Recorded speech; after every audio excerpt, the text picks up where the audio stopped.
और इस देश का वो भी इतिहास रहा है, शिक्षक की 2 बार 2 शिक्षकों की घटना आती है जिनका अपमान हुआ, और जिन्होंने उसका अपमान किया तो उनका सर्वनाश किया। एक घटना आती है आचार्य चाणक्य की, धनानंद ने उसका अपमान किया था तो धनानंद का विनाश कर दिया। एक घटना आती है आचार्य द्रोण की, द्रुपद ने उसका अपमान किया था, द्रुपद को बंदी बना लिया था। तो शिक्षक की इतनी शक्ति होती है, कितनी शक्ति होती है, मैं एक सभा का वर्णन करता हूं। एक बार राजा धनानंद के यहाँ साक्षात्कार चले हुए थे, उसमें गुरुकुल के आचार्य और विद्वान आया करते थे।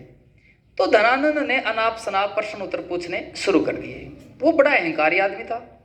तो आचार्य चाणक्य वहां से उठकर चल पड़ता है। अब जब सभा में से कोई उठकर चले और राजा के सामने, तो उसे कष्ट तो होता ही है। तो जब आचार्य चाणक्य उठकर चलते हैं तो धनानंद को बड़ा क्रोध आता है और पूछता है, क्यों, तुम क्यों चल पड़े, तुम्हें नहीं चाहिए कुछ भिक्षा, तुम्हें नहीं चाहिए कोई पद, तुम नहीं हाथ फैलाओगे। जब ये बात आचार्य चाणक्य सुनता है तो वो कहता है कि धनानंद, यदि मेरे ज्ञान में सामर्थ्य रहा ना तो मैं मेरा पालन करने वाले तुझ जैसे कई सम्राटों का निर्माण कर दूंगा, पर तेरे सामने हाथ नहीं फैलाऊंगा। ये बात सुनी तो धनानंद क्रोध से और लाल हो गया। बोले, अच्छा, एक साधारण सा शिक्षक और इतना अहंकार।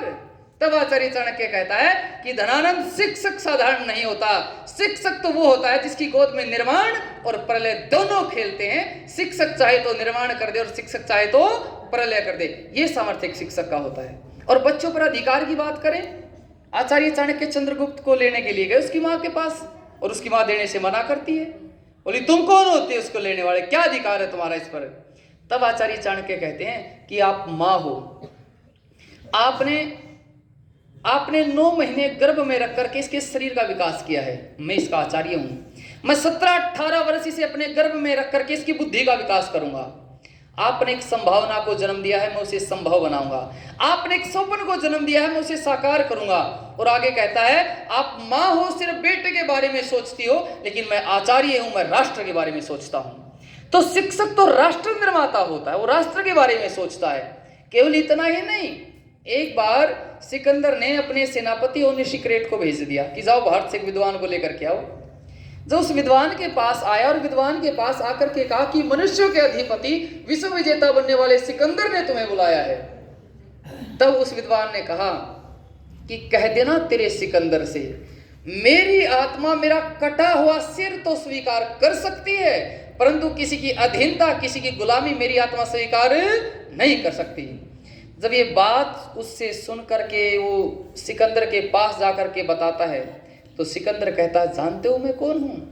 मैं वो हूं जिसने पता नहीं कितनी जातियों को पराजित किया है, जितने पता नहीं कितने देशों को पराजित किया है। मैं विश्व विजेता बनने वाला सिकंदर आज इस आर्यावर्त देश के एक शिक्षक के सामने पराजित हो गया हूं। इतना आत्मबल एक शिक्षक का। तो शिक्षक का सामर्थ्य बहुत अधिक रहा है। और मैं तो यही कहना चाहता हूं कि ईश्वर कृपा से फिर इस देश में वो स्वर्णिम दिन आए, फिर शिक्षक का वो सम्मान हो, फिर एक राजा हाथी पर से उतरे, फिर वही सत्कार हो, और लोगों के अंदर ये भावना आए कि हाँ, आज के समय में शिक्षक का कितना, शिक्षक को तो लोगों ने ऐसा ऐसा निकम्मापन दिखाया कि जो जिंदगी में कहीं कामयाब नहीं हुआ वो अंतिम में अध्यापक बन गया। उन्हें ये नहीं पता, अरे अध्यापक तो वो होता है जो एक इंजीनियर बनाता है, एक डॉक्टर बनाता है, एक वकील बनाता है। सारी फैक्ट्री कौन सी है? शिक्षक ही तो है, जिससे सब तरह का माल तैयार होता है। तो आप सब ये बहुत अच्छा प्रयास कर रहे हैं और स्कूल भी बहुत प्रसिद्ध है, जहाँ संख्या बहुत बढ़िया है। आदरणीय प्रधानाचार्य जी का भी बहुत विशेष इसमें आप सबका सहयोग से कार्य हो रहा है। और हमारा भी कभी कभी बीच विचार में ऐसी इच्छा हो तो हम भी आने के लिए तैयार हैं। कभी बच्चों में चरित्र के ऊपर बहुत विशेष बोलता हूँ, करैक्टर, ब्रह्मचर्य के ऊपर। ब्रह्मचर्य मेरा सबसे प्रिय विषय है, जिसके बारे में ना बोलने वाले मिलते और ना सुनने वाले मिलते। ये बहुत दुर्लभ चीज़ है जिसके ऊपर मैं बोलता हूँ। तो आपके भी यदि बच्चे थोड़े से बड़े हों, 9वीं 10वीं 11वीं 12वीं में यहाँ आए हुए हों, तो 5 7 10 दिन हमारे पास छोड़ो गुरुकुल में। वहाँ सब निःशुल्क है, रहना सहना खाना पीना सब निःशुल्क है। आपके बच्चों को समय से उठना, सोना, व्यायाम करना, यज्ञ, ध्यान, ईश्वर, ये सब चीज़ें हम सिखा देंगे।